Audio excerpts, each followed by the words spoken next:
Welcome back to What's the Story, and today's episode is about Forest Wanderer, which was requested by Lynn Emerson. Thank you very much, Lynn, for requesting it. But before we get stuck in, you'll notice my impeccable fashion sense. I'm wearing my Witch Hazel t-shirt, and they are a fantastic hard rock band from the Lancaster area. Go and check them out if you're into that kind of music. You will not be disappointed. If you like psychedelic rock music and you're a bit nerdy for fantasy stories about foresty wizards, you'll absolutely love Forest Wanderer, because that's what it's all about. And it's what happens if you spend your entire childhood just reading The Hobbit and just watching Lord of the Rings, which is of course what happened to me and why we have this song. The character of the Forest Wanderer is essentially a figure from pagan beliefs and from folklore called the Green Man, who's basically a spirit of the forest. But at the time I came up with this character, I hadn't heard of the Green Man, didn't know who it was. I think it must have just been coming through subconsciously from reading too much about Radagast the Brown. I first came up with the character when I was about 10 or 11, when I was drawing pictures of wizards, which is what you do when you're that age. Yes, just when you're that age.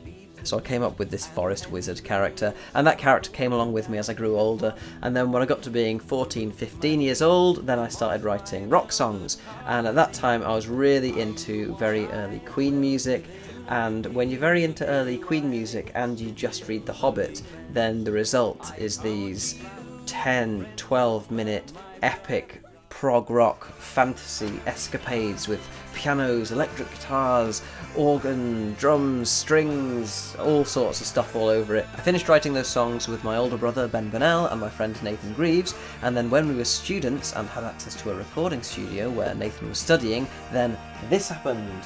An epic prog rock, or I think we called it Elven rock at the time, album called Valénor, and it's this huge, sprawling, fantasy epic concept album. The character of the Forest Wanderer first appears on a song from Valénor, a song called Midnight's Malice. So for the sequel to Valénor, I had this huge, sprawling prog rock concept album planned where this hero is kidnapped and has to venture through this perilous forest to get back home, and in the middle of the Forest Wanderer was going to return and help that character also, but that project got left by the wayside even though I wrote about half of it. But the only song I really liked from it was Forest Wanderer, which ended up on here. So in some ways, Forest Wanderer is the only remnant of a lost concept album that did make its way onto this. At the time I wrote Forest Wanderer, I was really into The Lamb Lies Down on Broadway by Genesis, especially this track called Carpet Crawlers, and I just loved how that song is really slow and creeping, and you can imagine all these creatures emerging.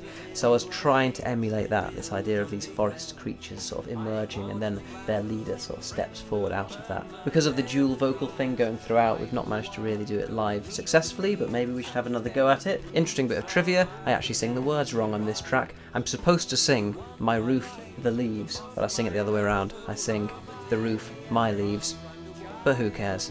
He's a fantasy forest spirit, he can do what he likes. So that's the story behind Forest Wanderer. I hope you found it interesting. If there is another song that you'd like me to talk about, put it down in the comments, and if you've got any more questions about Forest Wanderer, let me know, and I'll do my best to answer them. In the meantime, if you'd like to see more of these videos, click like, click subscribe, and I'll see you for the next one. I'll tell you.